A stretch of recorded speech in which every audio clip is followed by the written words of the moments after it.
Muy buenas noches, mis amados. Bendiciones, bienvenidos, bienvenidas. Qué inmenso placer nuevamente.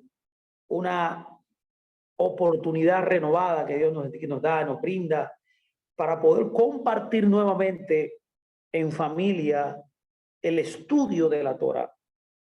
Hoy un día que hizo el Señor, un día maravilloso. Como gracias a Él por la oportunidad de poder respirar, de poder estar aquí en esta aula aprendiendo de Él.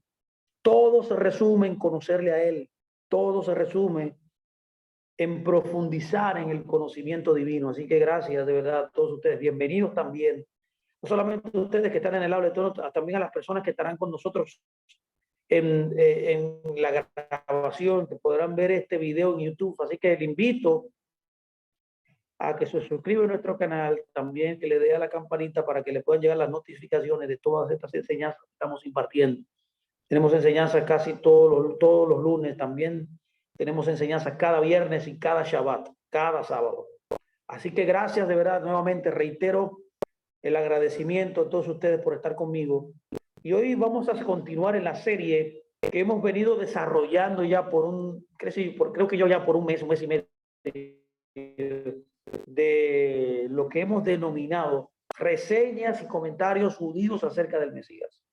Estamos analizando, comentando estas reseñas rabínicas, dígase en el Talmud, en la Gemara, en las Midrashim, inclusive en el Zohar, de los puntos de vista que tienen todos estos datos, estos documentos hebraicos, esta bibliografía judía acerca del Mesías. ¿Qué dicen los rabinos a través de las generaciones del Mesías? Hemos visto temas interesantísimos hasta el día de hoy. Así que le invito a que vaya a nuestro canal y busque la serie completa, que haga un playlist de esta serie y pueda oírla. Bueno, como usted ve series de Netflix, quizás usted ve, qué sé yo, 5 o 6 series. Usted puede también tener un día de serie también de la Torá.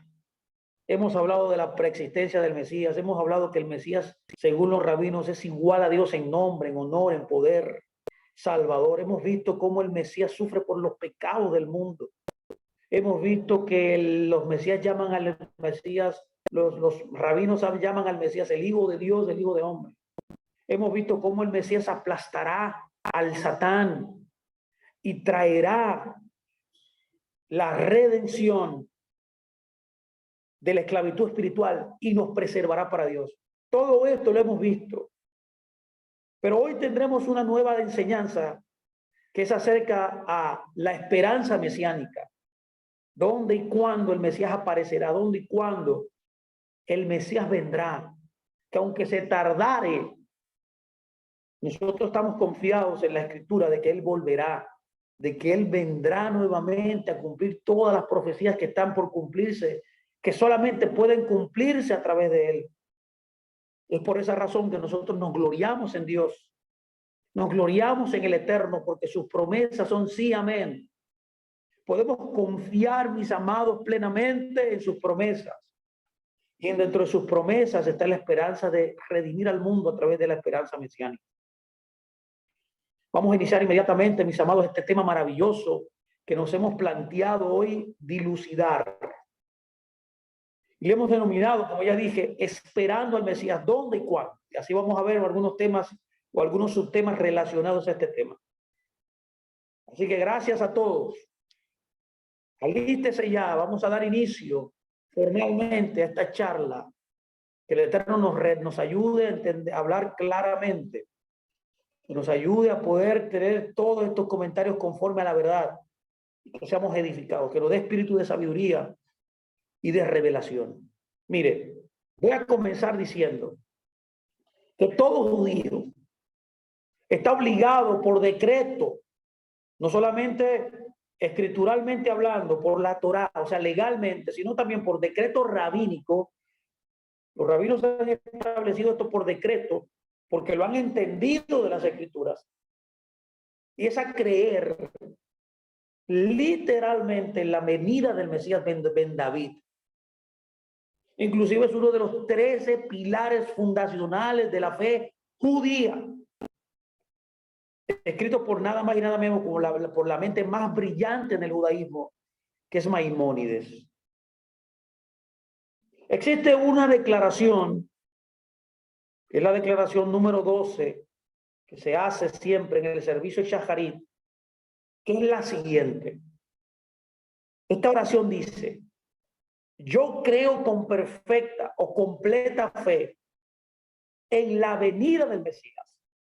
Y aunque se demore, sin embargo, esperaré cada día que Él venga. Este es el artículo número 12 del servicio de Shacharit, o sea, el servicio matutino que se hace todos los días. Se declara esta palabra como, por así decirlo, un dogma de fe judía. Ahora, esta declaración, ¿de dónde deriva? Esta declaración, mis amados, deriva de Habacuc 2.3.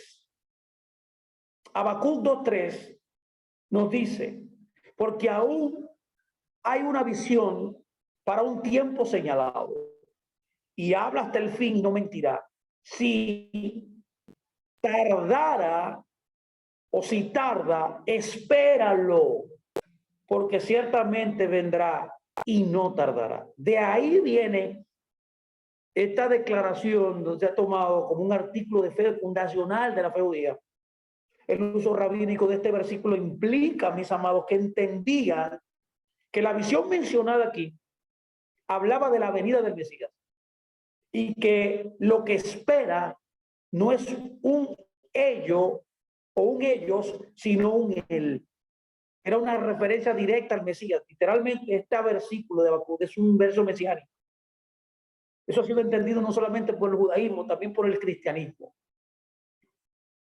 Es por esa razón que los judíos que no esperan al Mesías personalmente, y así todos nosotros que nos encontramos aquí, y todos los que van a escuchar, que son discípulos del Mesías de Israel llamado Yeshua, deben estar esperando su venida.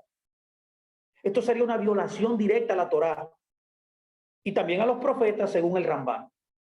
El Rambán nos dice, literalmente, mencionando Deuteronomio 33:5, lo siguiente: el que no cree en el Mesías, dice él,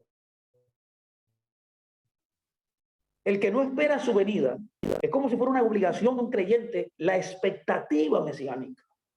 Él nos dice, no solo niega el resto de los profetas, o sea, oye como dice Maimónides cuando él establece este dogma de fe, esta declaración de fe, de la importancia, de la rigurosidad que debe tener cada creyente en la espera mesiánica.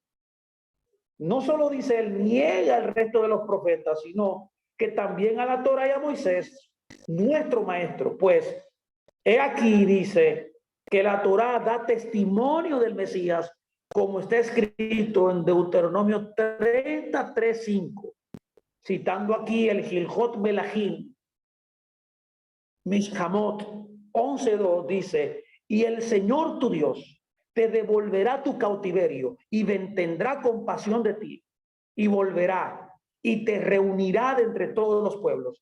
Y si tus desterrados están al fin del cielo, de allí te reunirá el Señor tu Dios, y de allí te tomará. Y el Señor tu Dios te traerá. Y estas son las palabras claras de la Torá. Incluyen todas las cosas que fueron dichas por los profetas. Esto está, mi amado, en el Mishneh Torah, en el Gilhot Melahim, que son las disposiciones de los reyes, en el capítulo 11:2, comentando el Sefer Shoftim o el rollo de los jueces.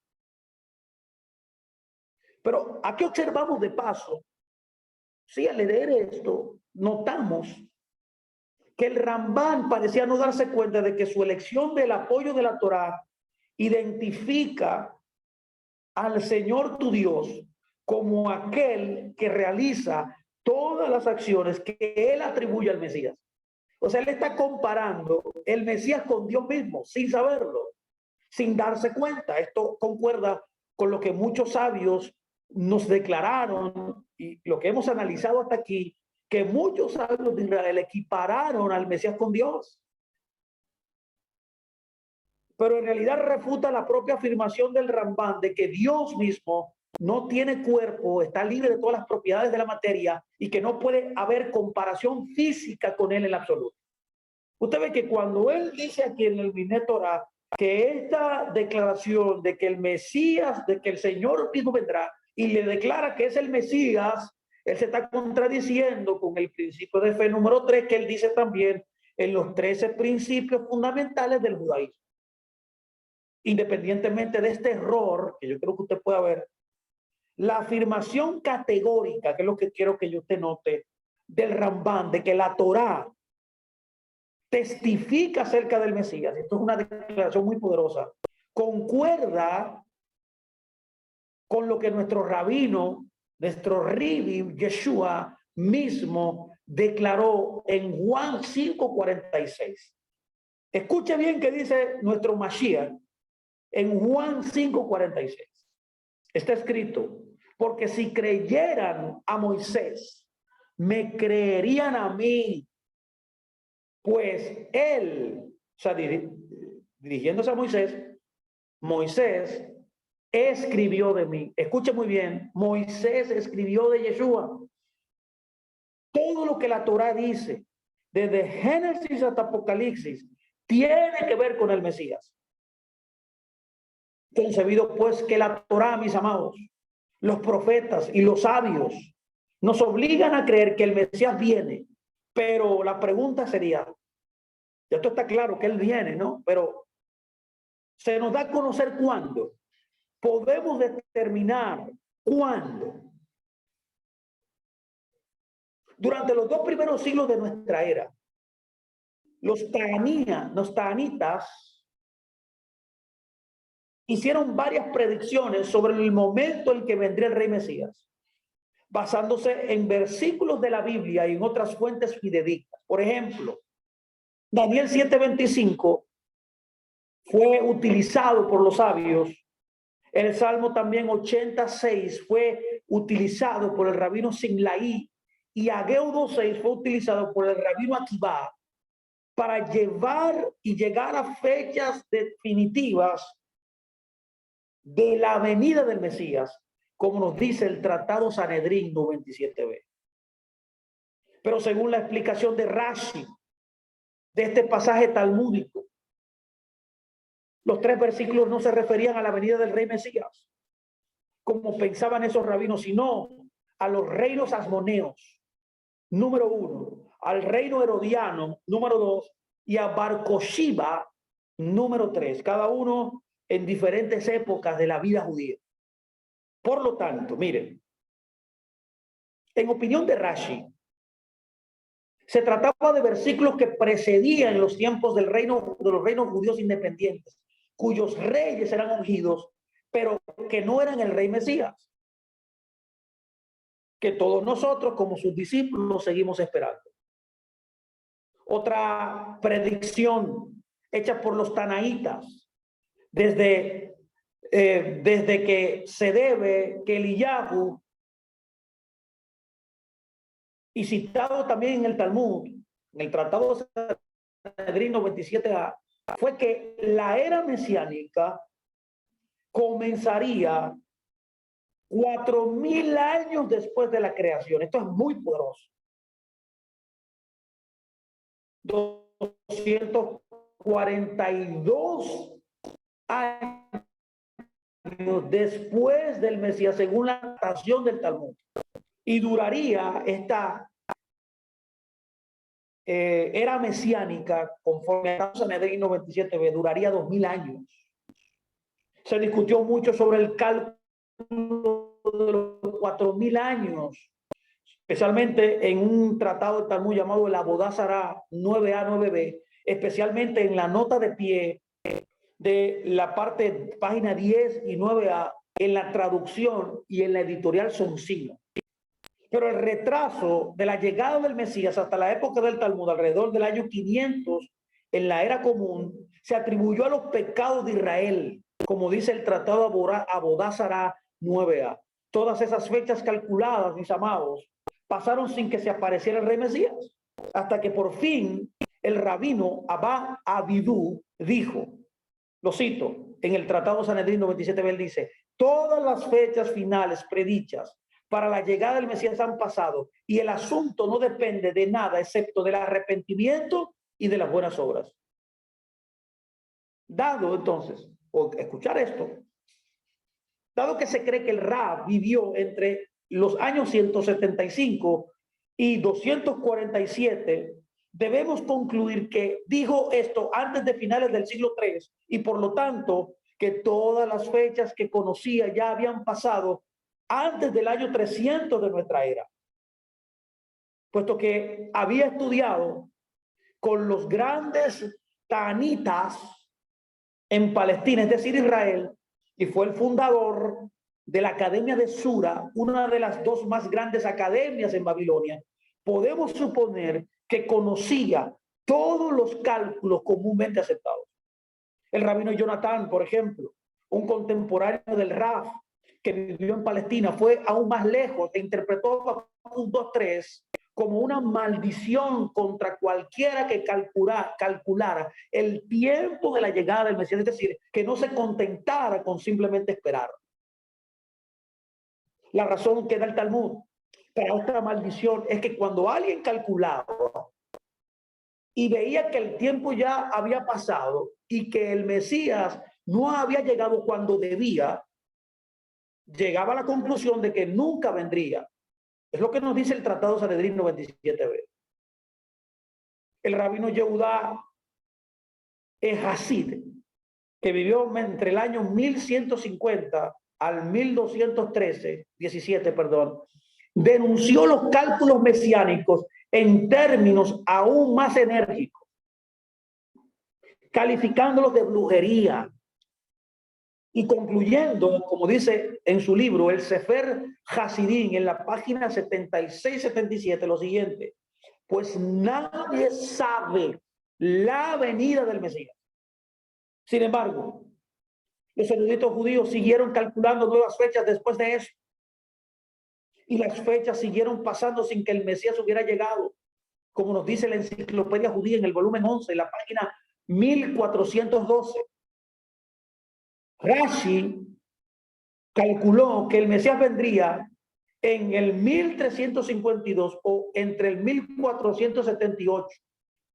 Maimónides, por otro lado, hizo una predicción para el 1210, pero más tarde desaconsejó preocuparse por calcular la fecha de su venida, aduciendo que tales esfuerzos, como dice el Mishneh Torah, no conducen ni al amor por Dios ni al temor. En el caso también de otro gran sabio, Yagmánides, lo esperaba en el año 1403. El rabino dio toda una lista de fechas favorables. También en otra ocasión dio la fecha del 1324, luego también del 1334. De igual manera lo hizo en el 1340 y también lo hizo dos veces más en el 1608 y en el 1648.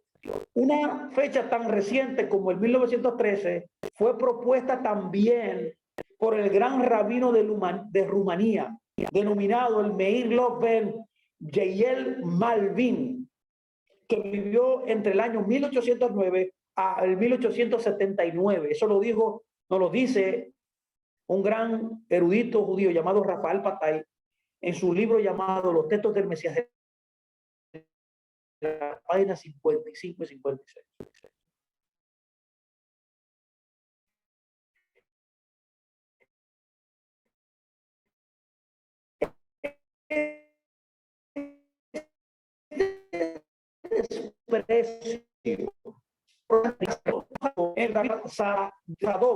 Un sadí explicaba que cada fe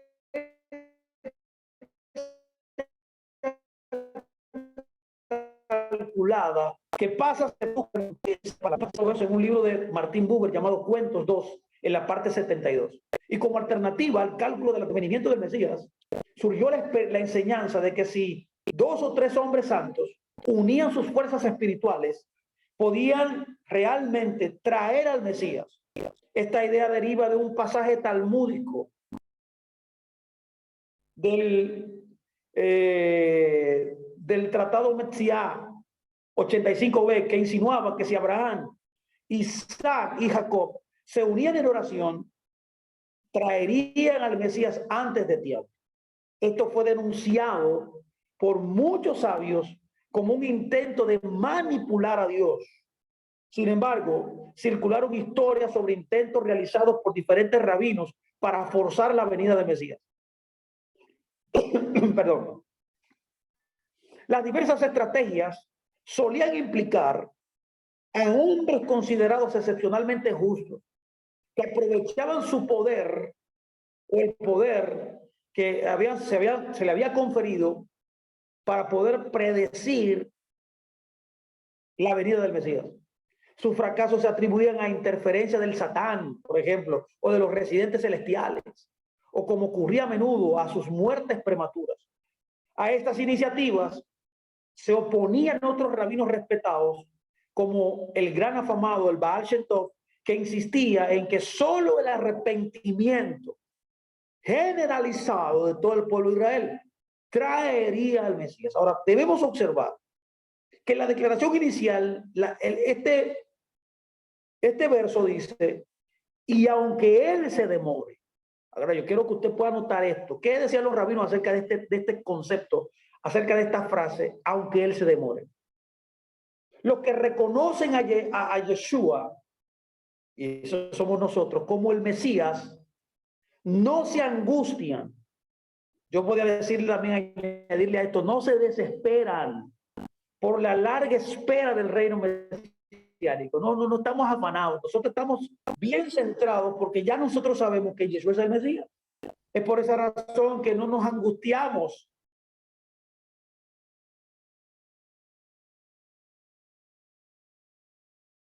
por la espera del reino mesiánico, ya que implícitamente, que sin duda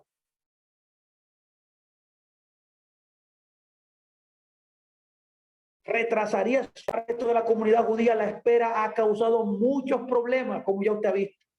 Ante el continuo retraso del Mesías, los segmentos reformistas de la dirigencia judía simplemente abandonaron la idea de esperar a una persona, escucha muy bien, y adoptaron una era mesiánica de hermandad, de justicia, de paz, en la tierra que traerían los humanistas ilustrados. Sin embargo, este fue el desarrollo, este concepto es un desarrollo tardío que vino a levantarse en el siglo XX y ya parece estar decayendo a medida que los maestros judíos vuelven cada vez al estilo Mesías personal, como nos dice la enciclopedia judía en el volumen 11, página 1415. Mientras tanto, en el lado ortodoxo de la comunidad, el retraso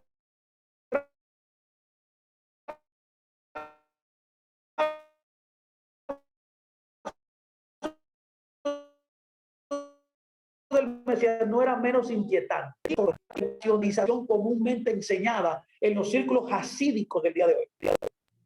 Los hasídicos enseñan que alguna persona justa en cada generación es en realidad el Mesías, con el alma del Mesías celestial existente, infundable. Cuando un hombre así no logra establecer el reino esperado, por la razón que sea, no significa que nunca fue Mesías para empezar. Más bien, había sido bloqueado de revelarse como el rey Mesías por los defectos de su generación.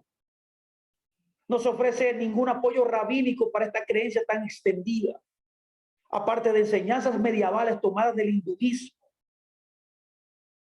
Los judíos de a pie suelen suponer, como de costumbre, que precede del Rambán, que precede de Maimónides, pero este último solo dijo que alguien que presume en su tratado Gilhot Melahim 11:9 que es el Mesías debe cumplir ciertas tareas para demostrar que realmente es el Mesías.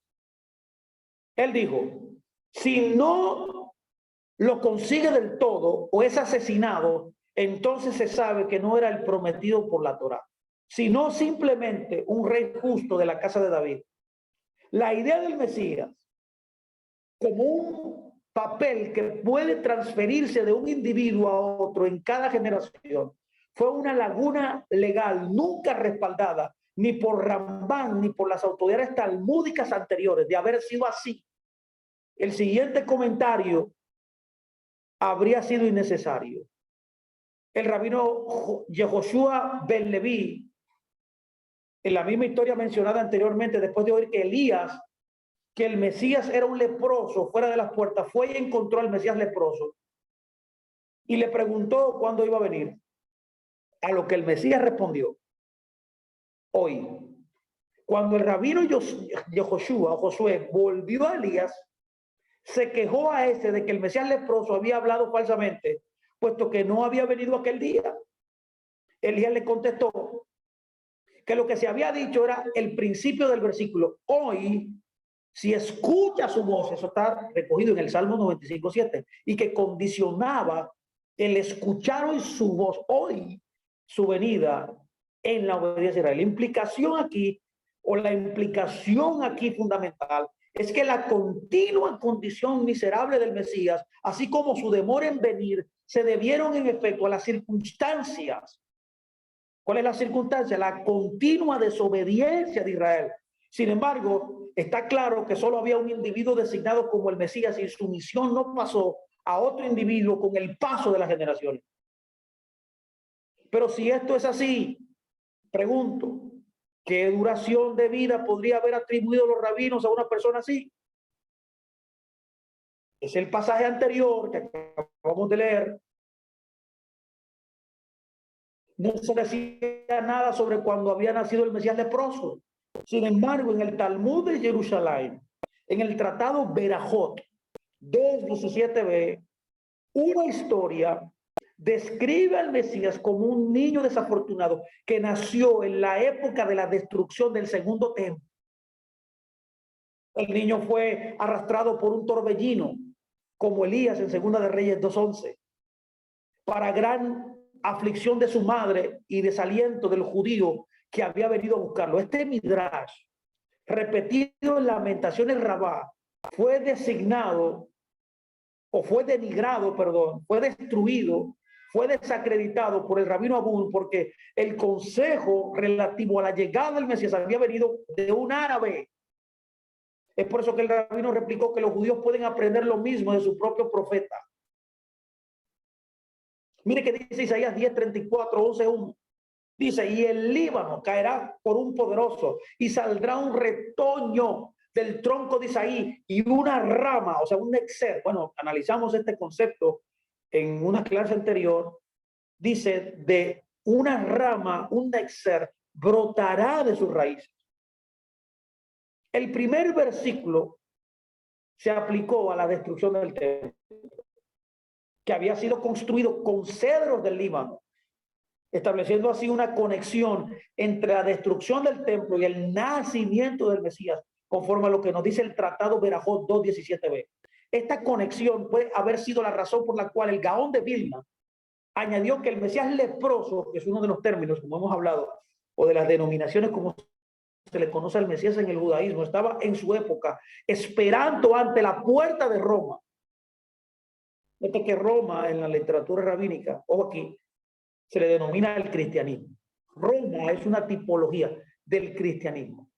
Estaba dando a entender que el Mesías estaba sufriendo en la cautividad junto con el resto del pueblo judío, y que o bien había sido llevado a Roma, o posiblemente que había sido arrojado en Roma por el torbellino tras la destrucción del templo en el año 70. En cualquier caso, el venerado sabio estaba implicando una vida sobrenatural para el Mesías leproso que esperaba. En este caso, el Gaón de Vilna, que vivió entre el año 1720 y el año 1797 de la era común. El lugar donde nacería el Mesías coincide con la época en que aparecería. Se acordó que sería en Belén, incluido en el Midrash anterior, que dice que el Mesías nació en Belén en el momento también de la destrucción del segundo templo. Esto se refiere en parte a Miqueas 5:1-2, que nombra a Belén como el lugar del nacimiento del Mesías, como vimos en clases anteriores, a pesar de que el rey Ezequiel nunca vivió allí y la escritura no registra ningún hijo de Ezequiel llamado Menahem. ¿Por qué digo esto? Porque hay algunos rabinos que dicen que es Ezequías, otros dicen que es también que se trata de Menahem también. Pero qué interesante aquí que el rey Ezequías nunca vivió ahí y que tampoco la escritura registra ningún hijo de Ezequiel, de Ezequías llamado Menahem. Una tradición sostiene que el Mesías, aunque nacido en Belén, se revelaría en Galilea. Eso lo podemos ver, por ejemplo, en un documento llamado el Oxar Midrashim. En una porción conocida como el umbral del Mesías, en la página 389. También está establecido en el Midrash Aseret Vaatim, que significa las 10 tribus, en la página 389.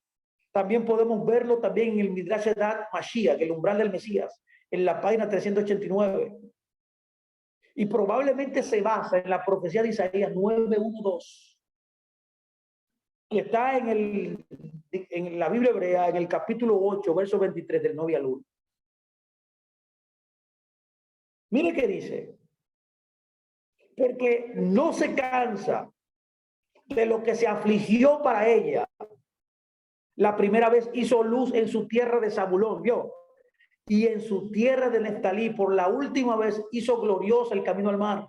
Al otro lado del Jordán, la Galilea de los gentiles, el pueblo que caminaba en tinieblas vio una gran luz. Los que estaban sentados en tierra de sombra de muerte, una luz brilló sobre ellos.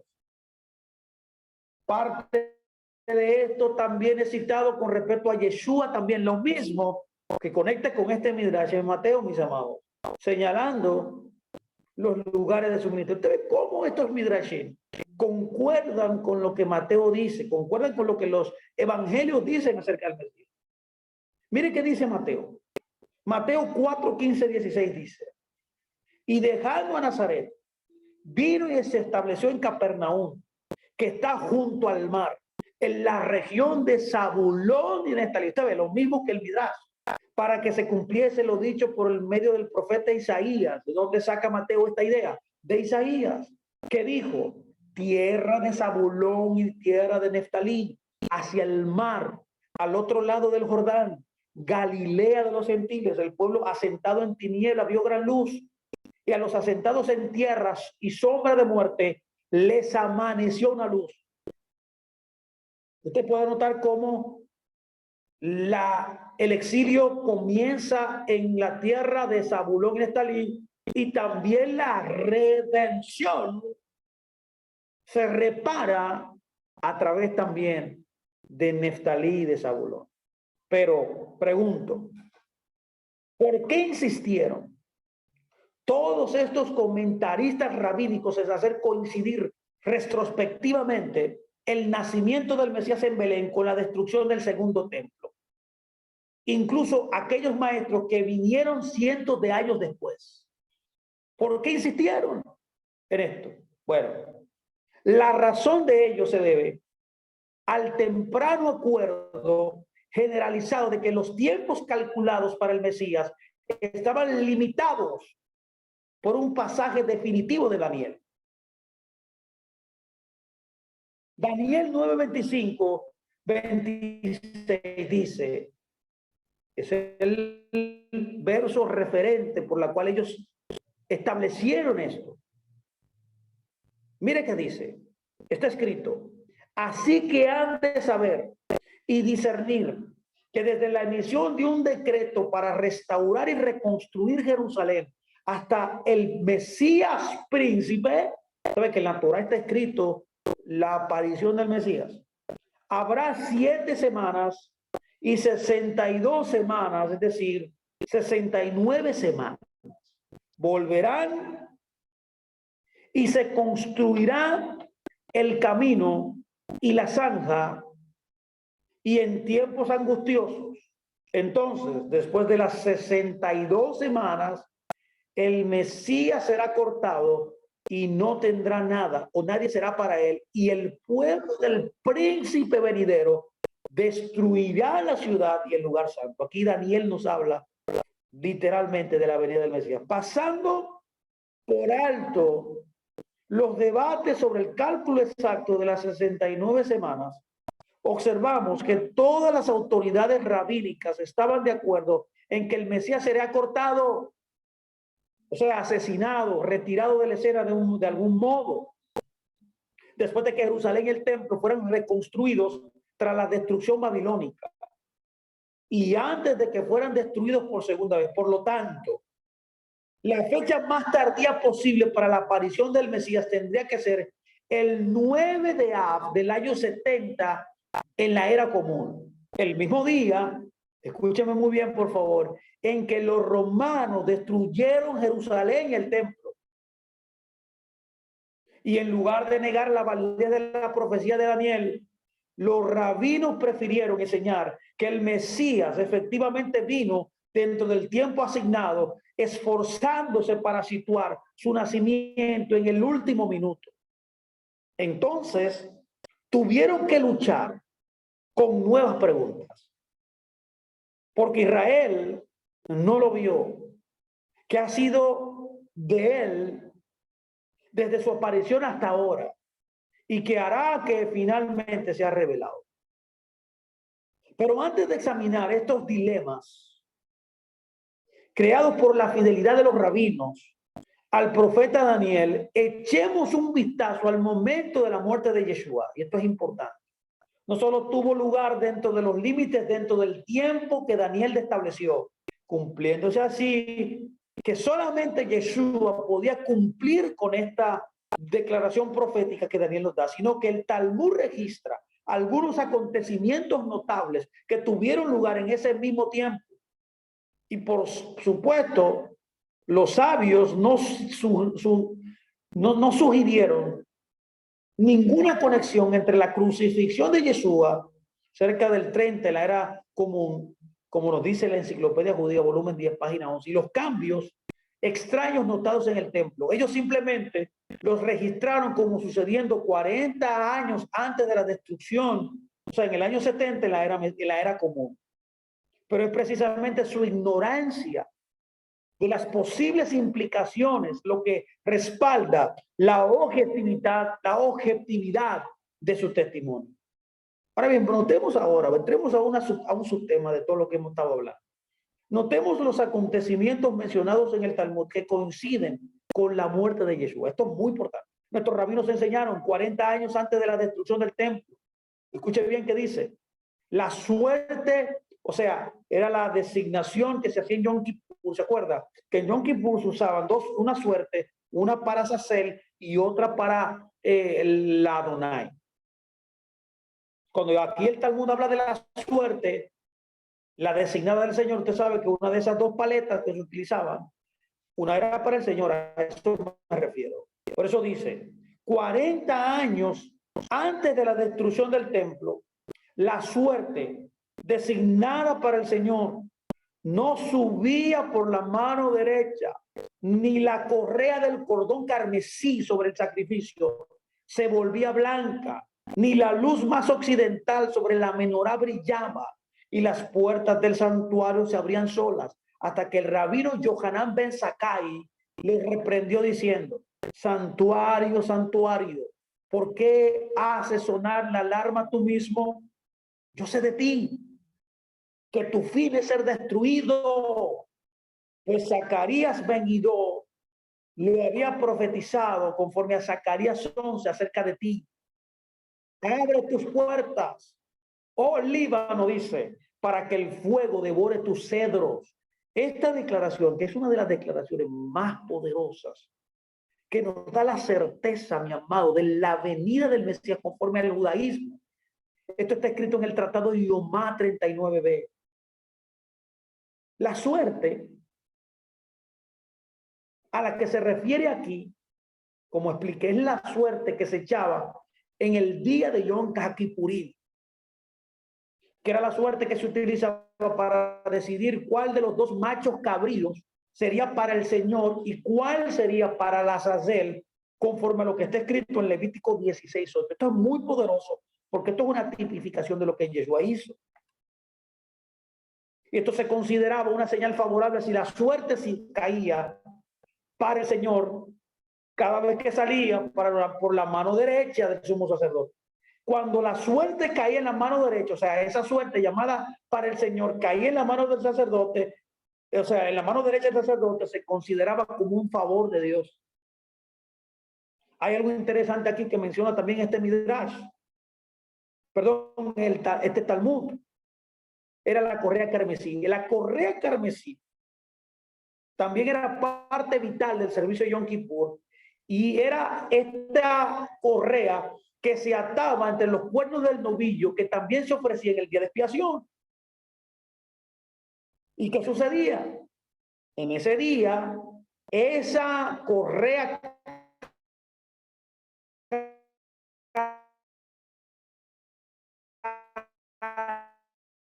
carmesí se volvió,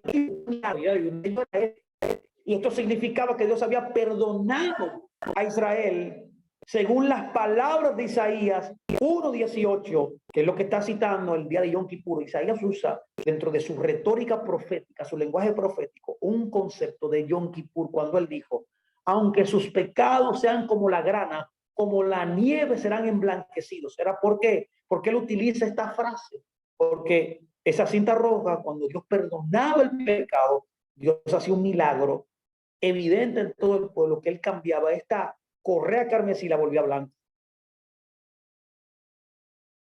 De igual manera también nos dice este Talmud que la luz más occidental de las 7 luces de la menorá del templo, que era la que estaba más cerca del lugar llamado el Santo de Santos, estaba provista tanto de aceite como las otras 6 y se encendía siempre primero.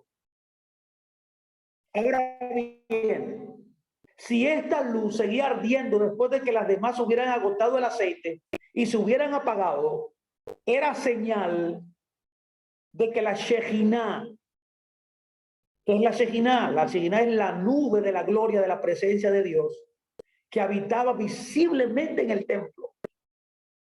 Esta presencia de Dios estaba con Israel. Y si esa luz occidental duraba más de lo previsto que las otras lámparas, los rabinos habían entendido, y siempre sucedía cuando Dios favorecía al pueblo, de que esa lámpara duraba más que las otras, aunque se prendiera primero. Esto es lo que nos está tratando de decir el Tratado Yomá 39a. Cuando las puertas del santuario también nos dice que esa puerta se conoce, era el lugar que se conocía como el Eijal. Escúchame bien, en Yom Kippur, el Eijal se abría solo, se abría sola, no sola, ya sabemos que los ángeles de Dios la abrían, porque era uno de los otros milagros que sucedió en Yom Kippur.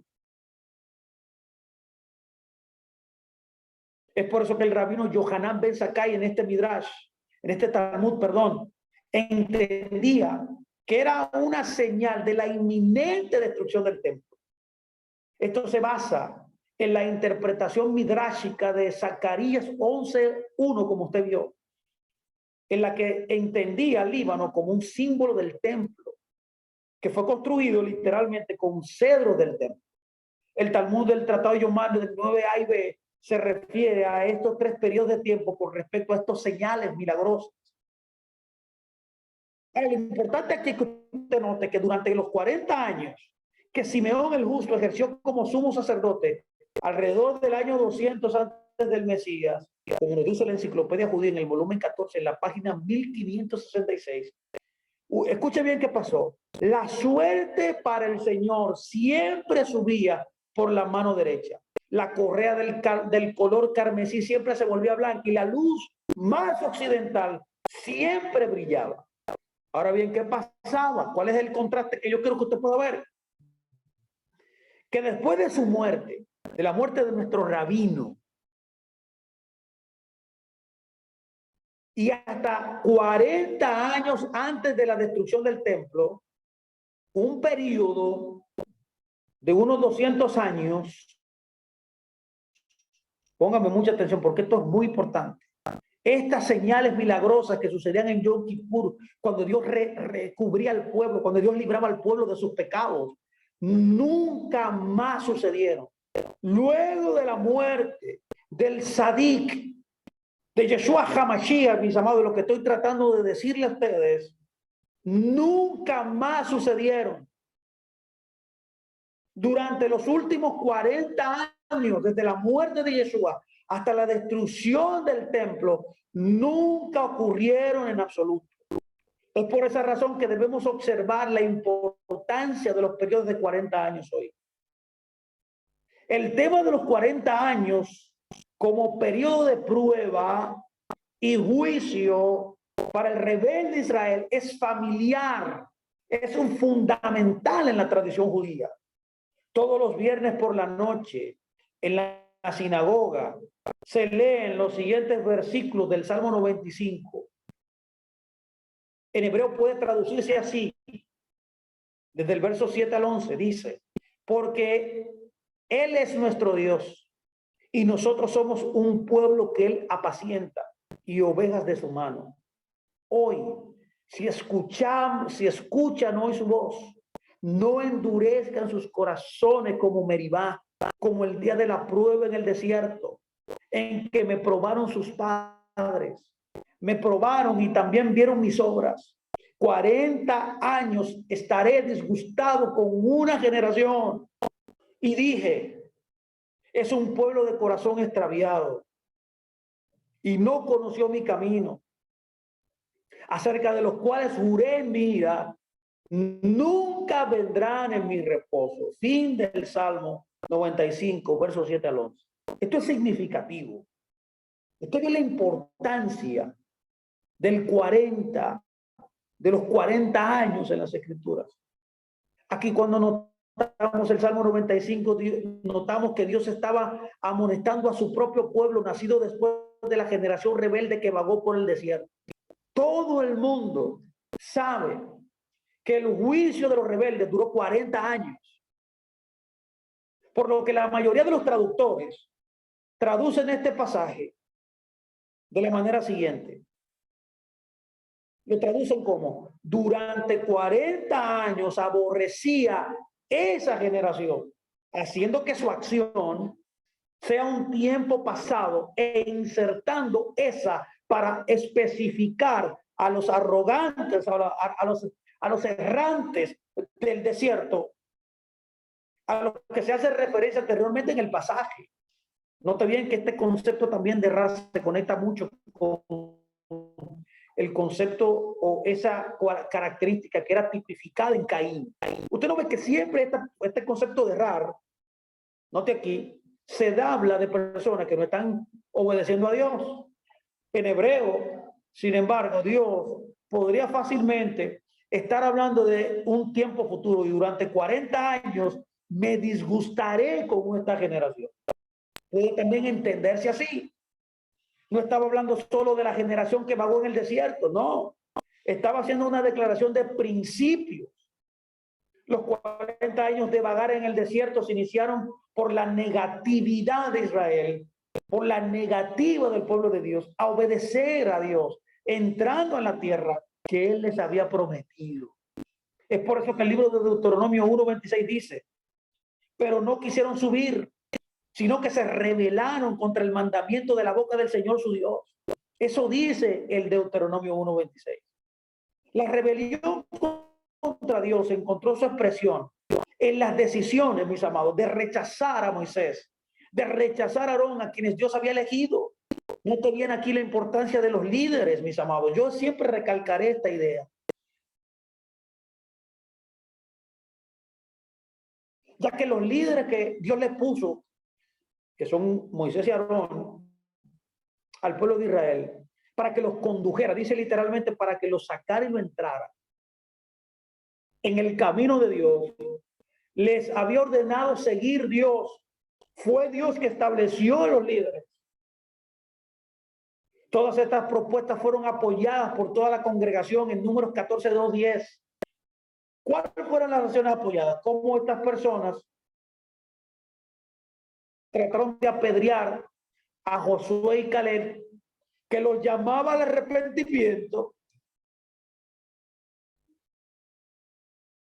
fue en este punto cuando Dios intervino y pronunció el juicio.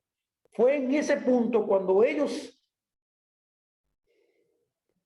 se rebelaron contra la autoridad que Dios había colocado, que él declara esta pronunciación del juicio de 40 años durante los cuales conocieron mi oposición. Es lo que dice Números 14:34. Se demoró que su oposición estaba justificada, ya que los hijos de Israel siguieron rechazando a Moisés. Es lo mismo que pasa hoy en nuestras congregaciones, no solamente en el judaísmo, no solamente en las raíces hebreas, también en el cristianismo.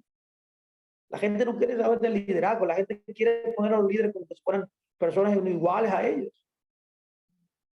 Todos somos iguales en dignidad, pero en función no, en autoridad no. Yo sé que este no es el tema, pero es importante recalcar esto aquí, ya que el punto central aquí de este juicio que Dios le da de 40 años tiene que ver con esta rebelión al liderazgo. Ya vimos que el propio Moisés es llamado el primer Mesías por los rabinos, ya lo vimos en clases pasadas. A la luz de esto no debería sorprendernos que el profeta como Moisés, que Dios prometió enviar en Deuteronomio 18, que es una declaración mesiánica también, experimentará el mismo rechazo que Moisés. Si a Moisés lo rechazaron, de igual manera lo que está tratando de decir es que al Mesías también. Y yo pregunto, ¿y qué fue de esa generación al final de los 40 años de disgusto de Dios? Bueno, al notar las escrituras, vemos que su juicio fue completo. Recibieron la retribución de su desobediencia. Como yo siempre digo, juicio retrasado no es aprobación divina. Alguien que sigue desobedeciendo a Dios voluntariamente y que vive una vida subjetiva basada en sus ideas, en sus conveniencias temporales y se olvida de Dios, tarde o temprano tendrá retribución de desobediencia. Mire que dice que el juicio de esta generación fue completo. Mire, dice, la ira de Dios ardió contra Israel, vio, y los hizo para el desierto 40 años, hasta que toda la generación terminó por completo. Eso dice Números 32:3. Se nos dice que los signos del favor de Dios exhibidos en el Señor completamente durante los últimos 40 años de su existencia. Como yo expliqué, Dios siempre favorecía a Israel con la mano derecha para el Señor en cada Yom Kippur, pero cuando murió el Mesías, nunca más por 40 años sucedió el favor de Dios. Dios no le extendió el perdón. Esos milagros que sucedían en el templo nunca más pasaron. Eso está en el tratado de Yomá, mis amados, en el medio del Talmud. El pasaje talmúdico en sí no dice por qué, pero los rabinos a través de los siglos han tratado de responder a esta pregunta enormemente importante. ¿Cuál es la pregunta? ¿Qué hizo esa generación que ofendió tan profundamente a Dios? ¿Por qué Dios operó en una magnitud tan fuerte de que hizo que el 9 de abril literalmente se destruyera el templo? Así que yo voy a dejarlo hasta aquí porque eso es clase para la otra sesión que vendrá el lunes próximo. Yo espero que este tiempo le haya bendecido y que esta serie pueda ser de gran provecho para su crecimiento espiritual. Yo le invito a que vaya. Están archivadas en nuestro canal de YouTube. Les pido por favor que si no se ha suscrito, suscríbase, comparta estas ideas. Hay muchas enseñanzas que le pueden ayudar, pero esta serie es maravillosa para usted poder entender que Yeshua, mis amados, ese que usted le ha dado su lealtad, ese que nosotros creemos que es el Rey de Israel, el Salvador del mundo, que por su gracia y por su sacrificio nos ha libertado de la muerte, del pecado, del poder de las tinieblas y nos ha trasladado a la luz, a su luz admirable, es el Mesías de Israel. Estamos viendo las reseñas, los comentarios, las declaraciones del judaísmo rabínico acerca de él y cómo estas declaraciones concuerdan de una manera extraordinaria con la vida de nuestro rabino, ya que él es el único en la historia que puede cumplir con todas las exigencias mesiánicas que la Torá enseña, que los rabinos también enseñan, sin saber que están hablando acerca de nuestros rabinos. Es de gran orgullo saber que nosotros estamos a los pies del gran rabino, del gran rabino de Israel llamado Yeshua. Él es el gran rabino de Israel. Él es el alma de nuestro pueblo. Él es la gloria del mundo. Y es nuestro rey, es nuestra gloria. Así que yo espero que usted pueda ser bendecido y que su fe sea afirmada aún más. Para que haya razón contundente, evidencia contundente que lo que usted ha creído es verdad. Y que nuestra vida continúe creciendo, avanzando en el conocimiento y en la consagración a Él. Fuimos llamados a servirle con todo nuestro corazón. Y el conocimiento de Él es vital para poder dar un servicio que agrade a Dios y que podamos recibir la retribución precisa con un corazón limpio y sincero de nuestro servicio hacia Él. Así que, mis amados, gracias de verdad por estar con nosotros. Bendigo sus vidas y me despido hasta el próximo lunes. Continuaremos esta serie maravillosa. Bendiciones, mis amados, de gracia. Un saludo de gracia y paz a todos ustedes. Shalom, shalom.